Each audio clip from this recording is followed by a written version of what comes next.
Amados hermanos, una vez más es un privilegio estar acá en la casa del Señor, ¿verdad? Exaltando, glorificando su nombre y reconociendo que el centro de nuestro culto, el centro de nuestra adoración, el centro de nuestras vidas es Cristo Jesús, Señor nuestro. Le damos muchísimas gracias a Dios por los acontecimientos de esta semana, buenos y malos, malos y buenos, y estamos gozosos del obrar de Dios. A Dios clamamos en esta mañana, esta tarde, porque nos asista, ¿verdad?, en la exposición de su palabra, que nos prepare en espíritu para poder estar recibiendo su palabra con agrado, ¿verdad?, en nuestras vidas, estar siendo llevados por el Espíritu Santo a ser obedientes a ellas. Le damos gracias a Dios por ese mover. Y hablando de mover, roguémosles también a Dios que me permita no moverme tanto hoy. Sí, ese mover de Dios y reconocer el mover de Dios en este mundo es algo necesario de esta humanidad. En estos días he estado pensando mucho en un documental que estuve viendo de personas que estuvieron presas injustamente por años. Y de las 7 personas que fueron puestas en libertad al cabo de 40, 30 años, habían 4 que tenían algo en particular, que coincidían en esas 4 vidas. Y era que salieron en prisión, apenas declararon, pero iban pero que muy aferrados ¿a qué? A la palabra de Dios. Y fue lo que los ayudó a convivir con esa injusticia por años. La injusticia es algo muy común en este mundo caído. Y como único se puede enfrentar es con la palabra de Dios. A Dios les damos gracias una vez más por su revelación. Sabemos que tenemos el privilegio de disfrutar de la palabra de Dios, que es revelada por Dios, dada a hombres, inspirada por el Espíritu Santo, y hoy podemos contar con ella, ¿verdad? Es la palabra de Dios, la historia, ¿verdad?, de redención de Dios, desde Génesis a Apocalipsis. Y es por eso que nosotros podemos decir hoy, nuestra fe, nuestra Biblia, nuestro Cristo, es un hecho histórico. Nuestra palabra es histórica, ¿verdad? Y por eso es que tiene tanta vigencia, porque viene de Dios, y por eso es que ha llegado hasta hoy, por la manera que la hemos estudiado. Hoy vamos a estar acercándonos a ese hecho de enfrentar la injusticia. Y lo vamos a estar haciendo siguiendo la serie de estudio que llevamos en el libro Los Hechos.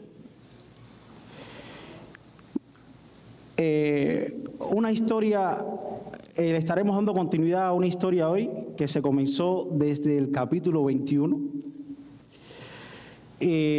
Algo que el personaje principal de esta sigue siendo Dios y su Trinidad. Y hay varios personajes inmersos allí. Vamos a ver una historia que parte de un tema incluso cultural. Recordemos que Pablo estuvo yendo en su caminar por todas las iglesias, estuvo siendo movido a ir ¿a dónde? A Jerusalén, ¿verdad?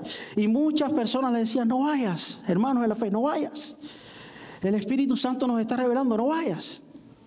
y él siguió siendo llamado a ir a Jerusalén. Iba a Jerusalén con la motivación principal de adorar, ¿verdad? De poner en ejecución un mover que tenía de devoción a Dios, en lo cual se levanta un movimiento en contra de él, se levanta una oposición diabólica, constante, a través de líderes religiosos de la época. Vemos incluso más cercano el cómo esas personas intentan matarlo, al punto de agredirlo, al punto de estar preparando una conspiración para matar literalmente a Pablo. Pero vemos cómo Dios en su providencia puso al descubierto ese plan. Plan que fue informado a autoridades, las cuales determinaron ir por Pablo y mandarlo a Félix, pero no de cualquier manera. Custodiado por 470 hombres. Y ese texto que hoy vamos a estar viendo está en Hechos capítulo 24, versículo del 1 al 27.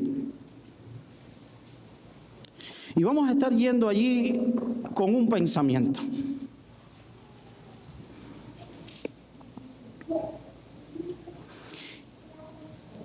La injusticia de este mundo perece ante la justicia de Dios.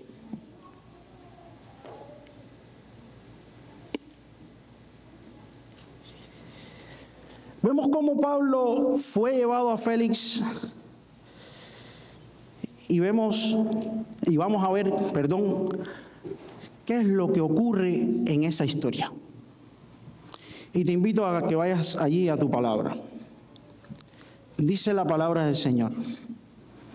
5 días más tarde, el sacerdote Ananías descendió a Cesarea con algunos ancianos y con un abogado llamado Tértulo. Y presentaron al gobernador sus cargos contra Pablo. Después que llamaron a Pablo, Tértulo comenzó a acusarlo diciendo al gobernador: ya que por usted hemos obtenido mucha paz y que por providencia suya se están llevando a cabo reformas en favor de esta nación, nosotros, por todos los medios y en todas partes, reconocemos esto con profunda gratitud, oh excelentísimo Félix. Pero para no molestarle más, le suplico que con su habitual bondad nos conceda una breve audiencia, pues hemos descubierto que este hombre es verdaderamente una plaga y que provoca disensiones entre todos los judíos por el mundo entero. Y es líder de la secta de los nazarenos. Hasta trató de profanar el templo. Entonces lo arrestamos y quisimos juzgarlo conforme a nuestra ley. Pero interviniendo el comandante Lisias, con gran violencia lo quitó de nuestras manos, mandando a sus acusadores que vinieran a usted. Si usted mismo lo interroga sobre todo lo que he dicho, podrá confirmar las cosas de lo que lo acusamos. Los judíos se unieron también a la acusación, asegurando que efectivamente así era todo. Después que el gobernador le hizo una señal para que hablara, Pablo respondió: sabiendo que por muchos años usted ha sido juez de esta nación, con gusto presento mi defensa, puesto que usted puede comprobar el hecho de que no hace más de 12 días que subí a Jerusalén a adorar. Y ni en el templo, ni en las sinagogas, ni en la ciudad misma me encontraron discutiendo con nadie o provocando un tumulto. Ni tampoco pueden probar de lo que ahora me acusan. Pero esto admito ante usted, que según el camino que ellos llaman secta, yo sirvo al Dios de nuestros padres creyendo todo lo que es conforme a la ley y a lo que está escrito en los profetas, teniendo la misma esperanza en Dios que estos también abrigan, de que ciertamente habrá una resurrección tanto de los justos como de los impíos. Por esto yo también me esfuerzo por conservar siempre una conciencia irreprensible delante de Dios y delante de los hombres. Después de varios años he venido para traer limosna a mi nación y a presentar ofrendas. En esto estaba cuando me encontraron en el templo después de haberme purificado. No con multitud ni con alboroto, pero estaban allí ciertos judíos de Asia y que deberían haberse presentado aquí ante usted y acusarme si tuvieran algo contra mí. O si no, que estos mismos digan qué delito encontraron cuando comparecí ante el concilio. A no ser por esta sola declaración que hice en voz alta mientras estaba entre ellos, por la resurrección de los muertos soy juzgado hoy ante ustedes. Entonces Félix, que conocía con bastante exactitud acerca del camino, dejó el fallo para después diciendo: cuando venga el comandante Lisias, decidiré el caso de ustedes. Y dio órdenes al centurión de que tuviera a Pablo bajo custodia, pero con alguna medida de libertad, y que no impidiera a ninguno de sus amigos que lo sirvieran. Pero pocos días más tarde llegó Félix con Drusila, su mujer, que era judía, y mandó a traer a Pablo y lo oyó hablar acerca de la fe en Cristo Jesús. Al disertar Pablo sobre la justicia, el dominio propio y el juicio venidero, Félix, atemorizado, dijo: vete por ahora, pero cuando tenga tiempo te mandaré a llamar. Al mismo tiempo, tenía esperanza de que Pablo le diera dinero. Por eso acostumbraba a llamarlo con frecuencia y conversar con él. Pero transcurridos 2 años, Porcio Festo llegó como sucesor de Félix y deseando hacer un favor a los judíos, Félix dejó preso a Pablo.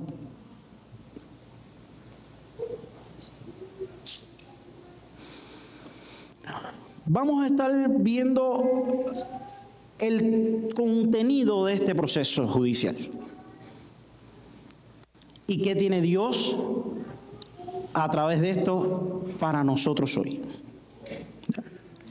Vemos una acusación contra Pablo allí en el versículo 1, que vemos que el enemigo reúne a toda la oposición contra Pablo, incluyendo un personaje nada más y nada menos que alguien conocedor de la ley romana, alguien que ejercía como un abogado de la época, alguien de mucha facilidad de palabra, ¿verdad? Es decir, ese grupo que ya Pablo lo conocía, ahora viene reforzado. Y viene reforzado con un especial mentiroso.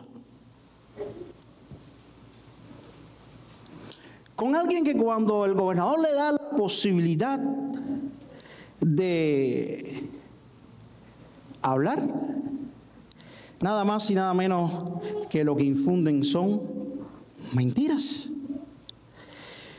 Y vemos, y le invito a que usted vaya allí al versículo 1 de lo que estamos viendo.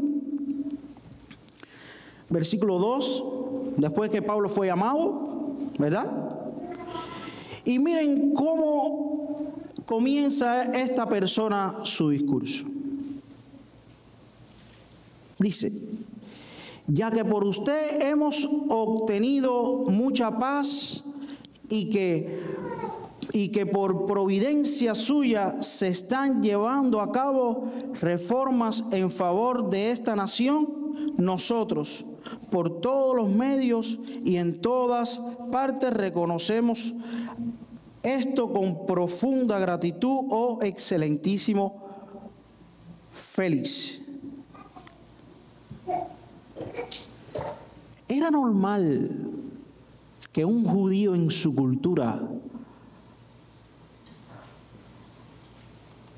exaltara a un gentil.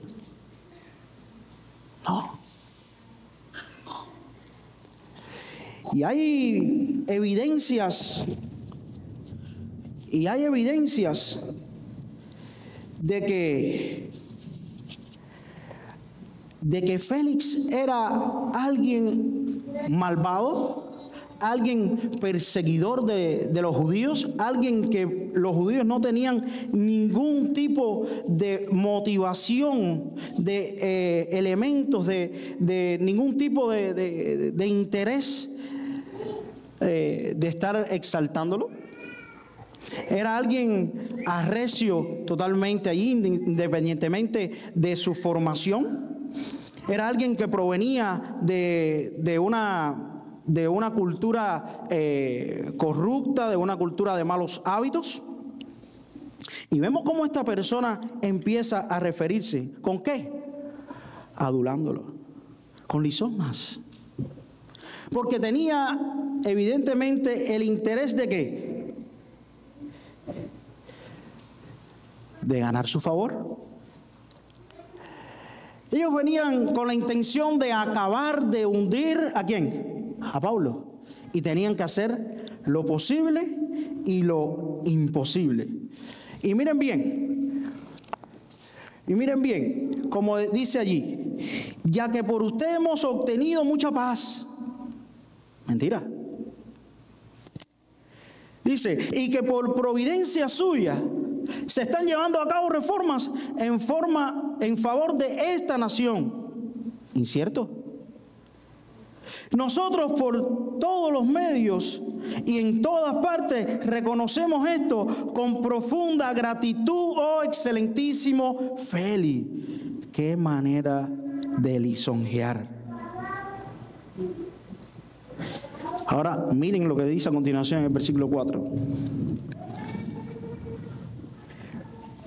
Pero para no molestarle más, le suplico que con su habitual bondad nos conceda una breve audiencia, pues hemos descubierto que este hombre es verdaderamente, ¿qué cosa?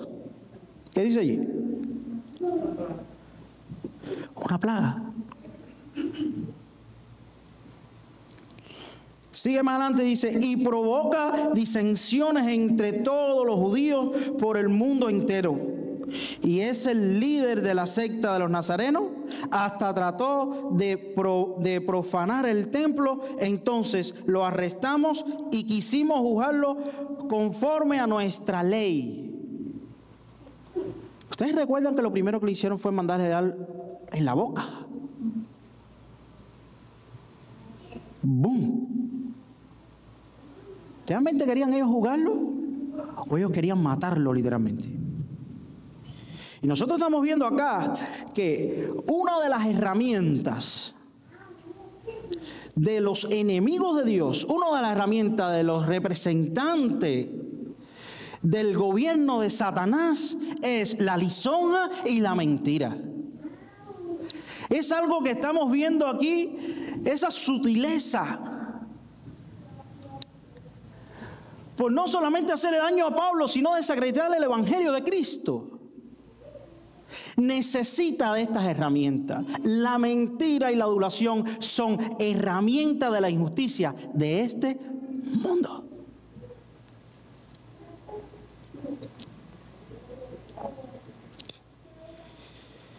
Pero interviniendo el comandante Lisias con gran violencia, lo quitó de nuestras manos.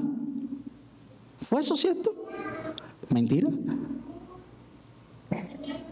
Mandando a sus acusadores que vinieran a usted, si usted mismo lo interroga sobre todo lo que he dicho, podrá confirmar las cosas de que lo acusamos. Los judíos se unieron también a la acusación. Yo me los imagino. Sí, es verdad, Pablo es la peste, sí. Cómplices de aquella mentira, ¿verdad? Dice que se unieron contra él, todos los judíos, asegurando que efectivamente así era todo.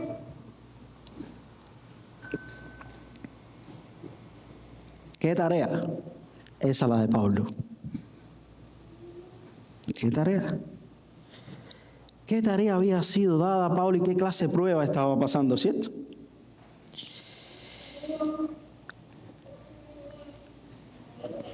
Pero llega el turno de Pablo.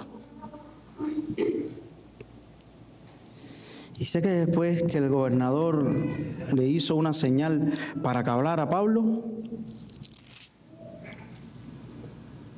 respondió. Y vamos a ver ahora la diferencia entre los que exponen la mentira y los que exponen la verdad de Cristo. Escuchen. Sabiendo que por muchos años usted ha sido juez de esta nación, con gusto presento mi defensa. ¿Hay lisonja aquí? No. No hay lisonja. ¿Está adulando Pablo a este hombre? Para nada. Y entonces va Pablo a explicar las condiciones de su arresto, fundamentalmente apuntando ¿a qué? Al tiempo que llevaba en Jerusalén. Y mira lo que dice a continuación allí. Puesto que usted puede comprobar el hecho de que no hace más de 12 días que subí a Jerusalén, ¿a qué cosa? A adorar. Y nos muestra ahí que Pablo era un hombre de devoción.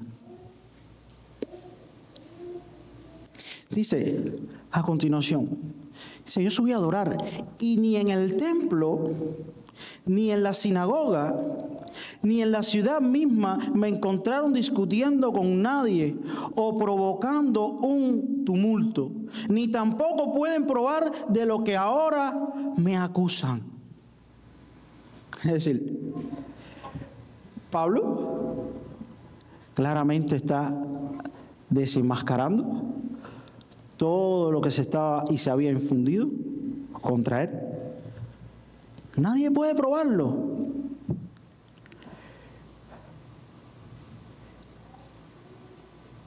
Dice a continuación,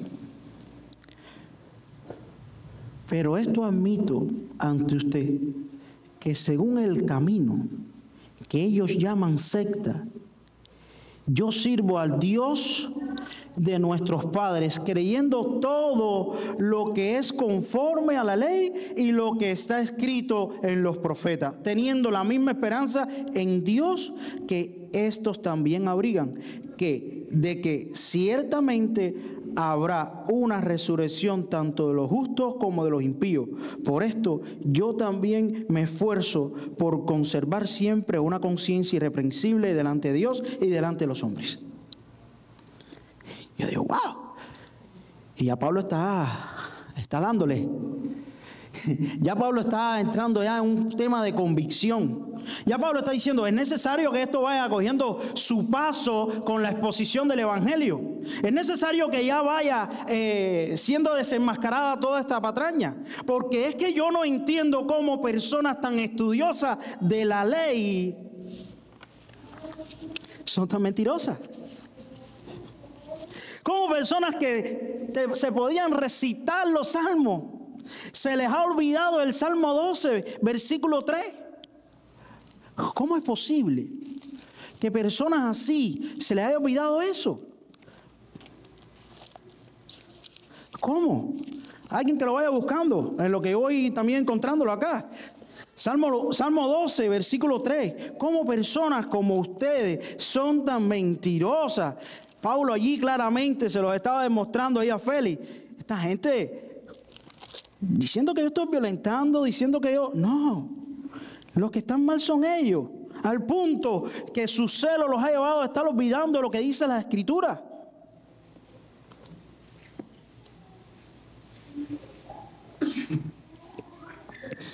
Corta el Señor todo labio lisonjero, la lengua que habla con exageración. A los que han dicho con nuestra lengua prevaleceremos, nuestros labios nos defienden. Y dice que el Señor acá en el mismo Salmo 3 dice que falsedad habla cada uno de su prójimo. Y dice, habla con labios lisonjeros y con doblez de corazón. Corte el Señor todo labio lisonjero, la lengua que habla con exageración o con mentira, dice en otras versiones. Entonces, ¿cómo es estas personas que dominan las Escrituras? ¿Cómo estas personas se les va a olvidar esto? Y entonces ya Pablo dice, aguanta, que yo tengo que pasar de lo que es mi experiencia. Yo tengo que ubicar a este hombre, lo que yo he vivido en estos días aquí. Son 12 días. Yo no he tenido tiempo de hacer nada de esto que estas personas me están diciendo. Pero por demás, déjame yo darme a conocer por lo que él me conoce quizás. Pero déjame yo reconocer ante él quién realmente soy yo. Y llega al espacio donde Pablo, ahí en su defensa, va dirigiendo ya su pensamiento y su discurso a sus creencias y convicciones. Y es una de las características que también tiene esa persona, hijo de Dios, que expone la verdad. Tiene que ser caracterizada esta persona por hablar el Evangelio de Cristo y predicar el Evangelio de Cristo. ¿Cierto? Sea cual sea el costo. Porque recuerden que Pablo en el versículo 23, capítulo 23, versículo 11, dice que el Señor tuvo un encuentro con él y le recordó, le dijo, ten ánimo porque como has testificado fielmente de mi causa en Jerusalén, así has de testificar ¿dónde? También en Roma. Y Pablo estaba enfocado en esa misión que Dios le había dado. Y miren bien claro cómo él muestra sus convicciones. Dice el versículo 14 y 15, capítulo 24. Dice, pero esto admito, no le interesa padecer por Cristo. Ahí no hubo acomodamiento para que, si me van a matar, que me maten. Y Pablo tenía esa convicción y yo quiero que ustedes vayan ahí al capítulo 20, el versículo 24, para recordar de dónde viene esta convicción de Pablo y por qué. Y dice Pablo allá, recuerden cuando le estaban diciendo, mira, que no vayas y que no subas, y dice, pero en ninguna manera estimo mi vida como valiosa para mí mismo, a fin de poder terminar mi carrera y el ministerio que recibí del Señor Jesús para dar testimonio solemnemente del Evangelio y de la gracia ¿de quién? De Dios. A Pablo no le interesaba nada de lo que pudiera suceder con él. Y dice, pero esto admito ante usted, que según el camino que ellos llaman secta, yo sirvo al Dios de nuestro Padre, creyendo todo lo que es conforme a la ley y lo que está escrito por los profetas, teniendo la misma esperanza en Dios que estos también abrigan, de que ciertamente habrá una resurrección tanto de los justos como de los impíos. Por esto yo también me esfuerzo por conservar siempre una conciencia irreprensible delante de Dios y delante de los hombres. Ustedes recuerdan que cada vez que Pablo en ese contexto, en ese ciclo, anunciaba la resurrección, ¿qué pasaba? Se formaban enseguida los debates, ¿verdad? Era como una locura que se formaba allí, ¿cierto? Porque es que no hay evangelio sin resurrección. No hay promesas del Antiguo Testamento sin resurrección. No existiría. Y esa es una de las promesas que Él no se inventó. Cristo mismo le reveló. Y fue expuesta en la Escritura. Y yo quiero que tú también sigas yendo allí en la misma palabra de Dios para ir acercándonos a ese tema de la resurrección, porque no era algo que Pablo se estaba inventando, ¿verdad? No era algo que venía de ahí de su imaginación. ¿Sí? Dice el capítulo 5 de Juan 28. No se queden asombrados de esto, porque viene la hora en que todos los que están en los sepulcros oirán su voz, y saldrán los que hicieron lo bueno y saldrán los que hicieron lo bueno a resurrección ¿de qué? De vida. Y los que practicaron lo malo a resurrección de juicio.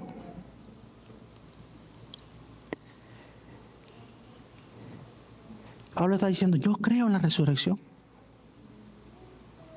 Y lo creo porque es expuesto así, de esta manera, en la palabra.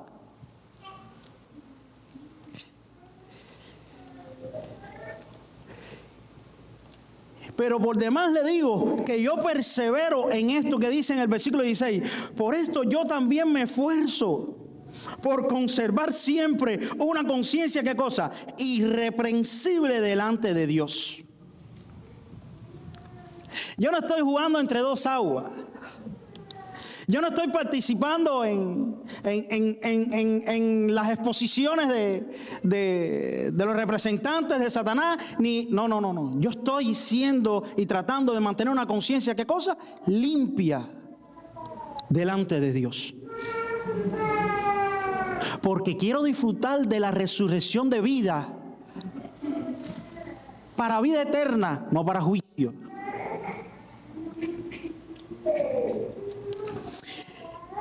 Y era algo que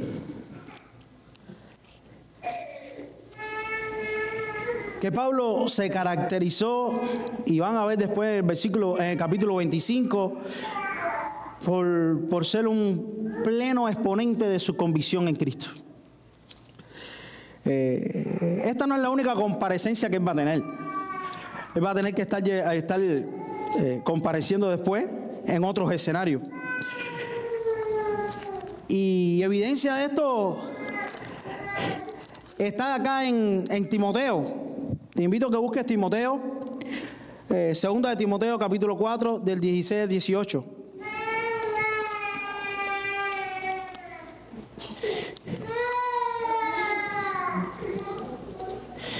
Porque muchos se podrán preguntar, bueno, pero ¿y por qué Pablo no llevó abogado?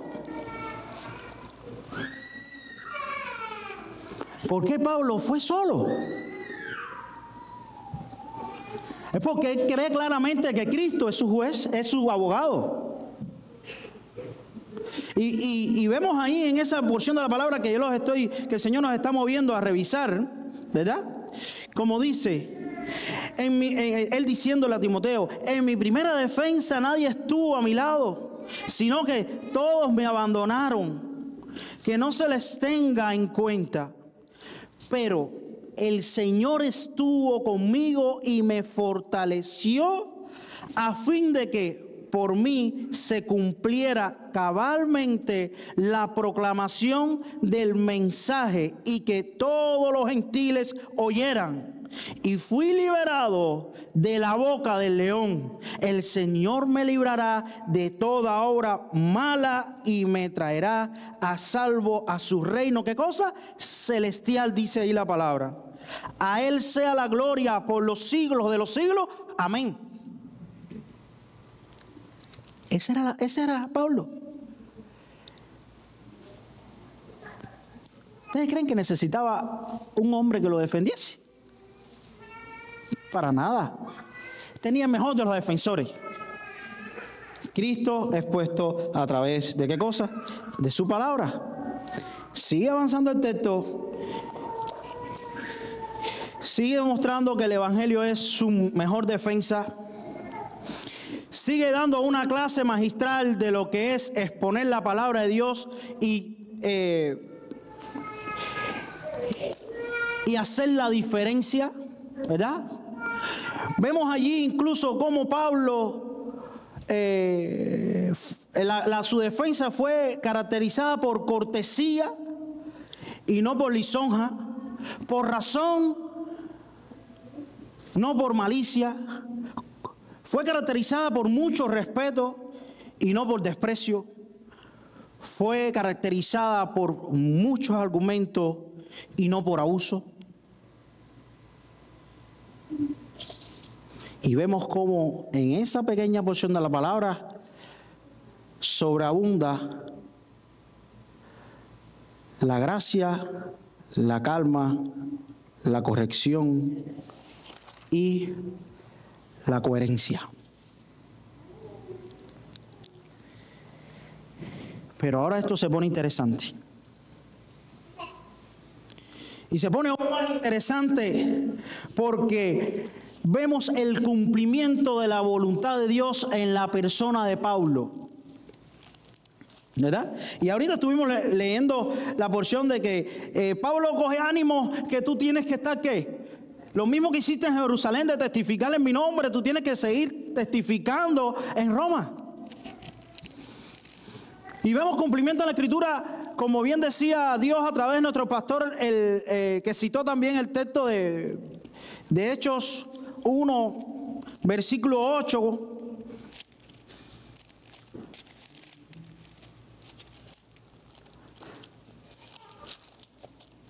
¿Verdad? Ahí dice el versículo 8, de hecho, pues recibirán poder cuando el Espíritu Santo venga sobre ustedes y serán mis testigos en Jerusalén, en toda Judea y Samaria y hasta los confines de ¿qué cosa? De la tierra. Pero aún más evidente el cumplimiento de la voluntad de Dios en la persona de Pablo lo vemos en el capítulo 9. ¿Cierto? Cuando él describe su conversión. ¿Para qué fue convertido Pablo?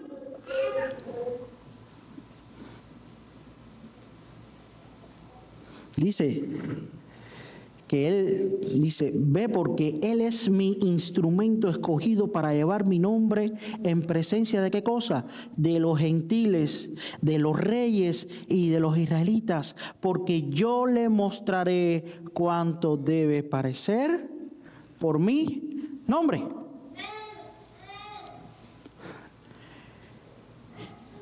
Y cada comparecencia, cada juicio tiene su conclusión. Cada juicio tiene su resultado. Y vemos allí un diálogo directamente con Félix. Y vamos a revisar esa porción de la palabra acá.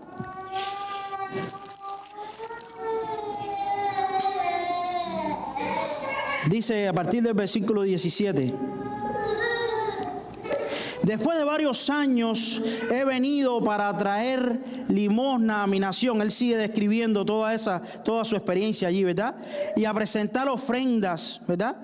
En esto estaba cuando me encontraron en el templo después de haberme purificado. Recuerden que él fue a purificarse al templo, ¿verdad? Con aquellos cuatro personas. Dice, no con multitud ni con alboroto, pero estaba allí ciertos judíos de Asia y que deberían haberse presentado aquí ante usted y acusarme si tuvieran algo contra mí.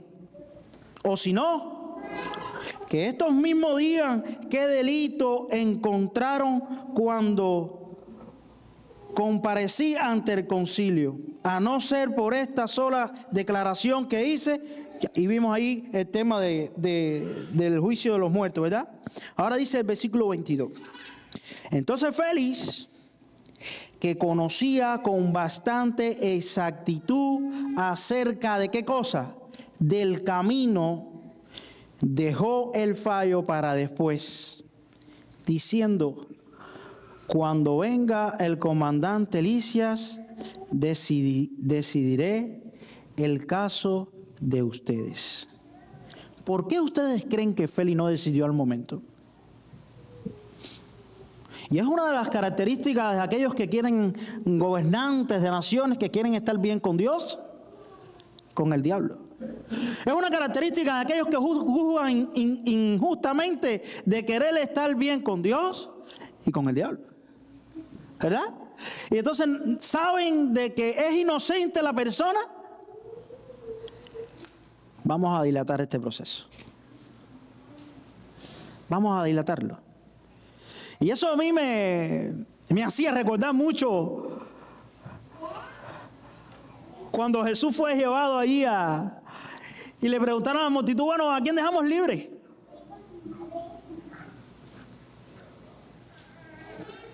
Yo no he hallado nada inocente en Cristo. ¿Qué hizo el hombre? Se lavó las manos. Y entonces aquí Félix dice que cuando venga el comandante Lisias, decidiré el caso de ustedes.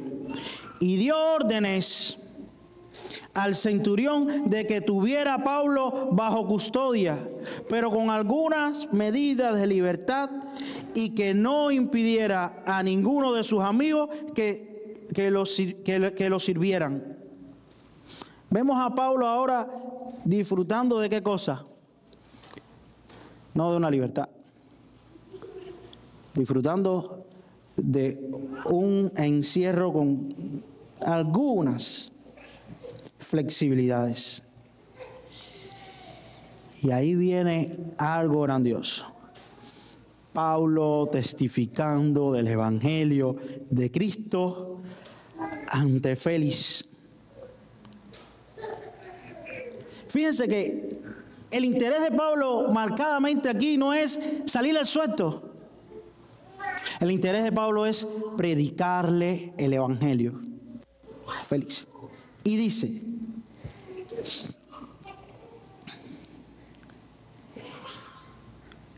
pero pocos días más tarde llegó Félix con Drusila, su mujer, que era judía, y mandó a traer a Pablo. Recuerden que él era conocedor del camino, ¿verdad?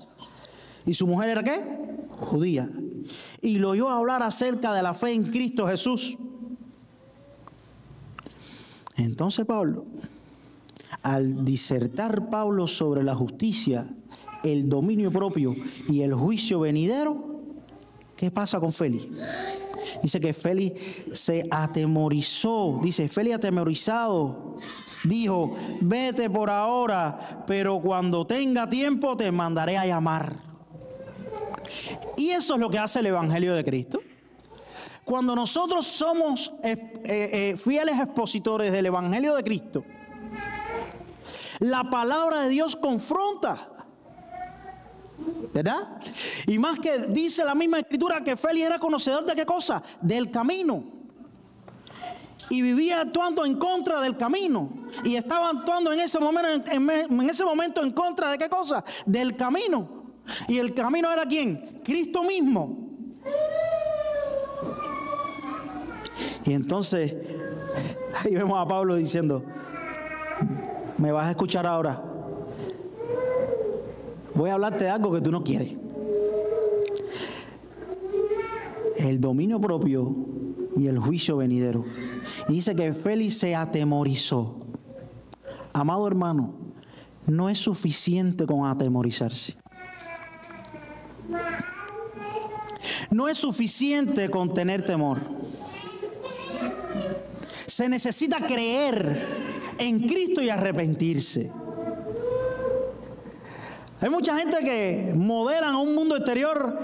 Yo temo a Dios, que yo sí, que... Pero si no crees y no te arrepientes,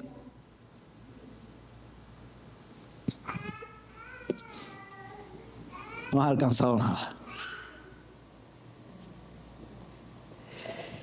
No fue de su agrado escuchar esto. Y dice, vete por ahora, pero cuando tenga tiempo te mandaré a llamar.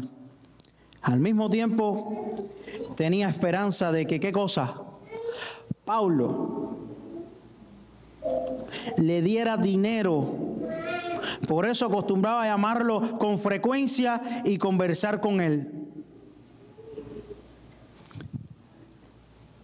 ¿Qué nos está enseñando la palabra? La corrupción que había en los líderes de momento. Era alguien que estaba acostumbrado a eso, al soborno. No quería oír de temas santos, pero sí quería, ¿qué cosa? La misma Biblia lo declara, dinero.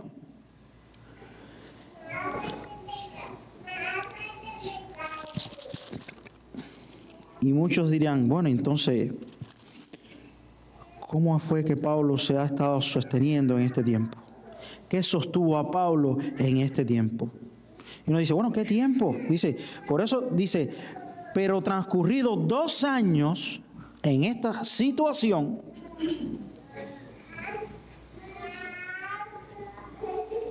Porcio Festo llegó como sucesor de Félix y, deseando hacer un favor a los judíos, Félix dejó preso, ¿a quién cosa? A Pablo. Un corrupto, fiel exponente, ¿de qué cosa? De Satanás, literalmente. Pablo tenía que aparecer para que hubiese cumplimiento de la Escritura. Pero aún teniendo los 2 años preso, la victoria estuvo visible. ¿Por qué? Porque su misión era ¿qué cosa? Predicar el Evangelio a todas las naciones y en este caso a los gentiles. ¿Qué hizo Pablo? Predicó su Evangelio a los gentiles. Ese realmente era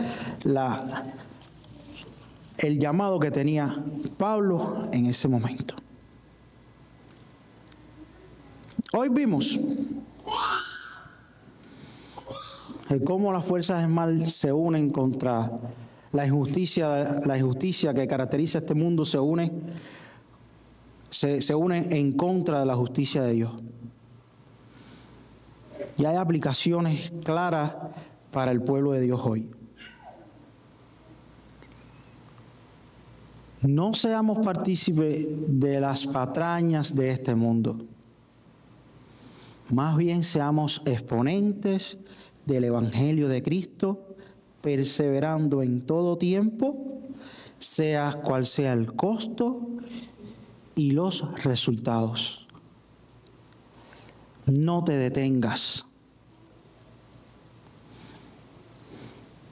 Y aquellos que se pueden estar identificando quizás hoy, aquellos que quizás no tengan a Cristo y no sepan lo que es la convicción del predicar el Evangelio en todo tiempo, aquellos que quieran disfrutar de la manifestación de la voluntad de Dios en su vida y ser usados como Pablo fue usado en medio de su contexto, un contexto muy difícil, muy hostil, a expensas de que lo mataran en cualquier momento. tiene que tener claro que no basta con conocer la palabra de Dios e incluso tenerle miedo a lo que Dios o al juicio de Dios que Dios pueda hacer en contra del pecado. Es necesario, urgente e imprescindiblemente para tu vida arrepentirte y aceptar a Jesucristo como tu Señor y Salvador. Seamos exponentes de la verdad de Cristo, de la palabra de Dios. Que Dios me les bendiga, mis hermanos. Amén.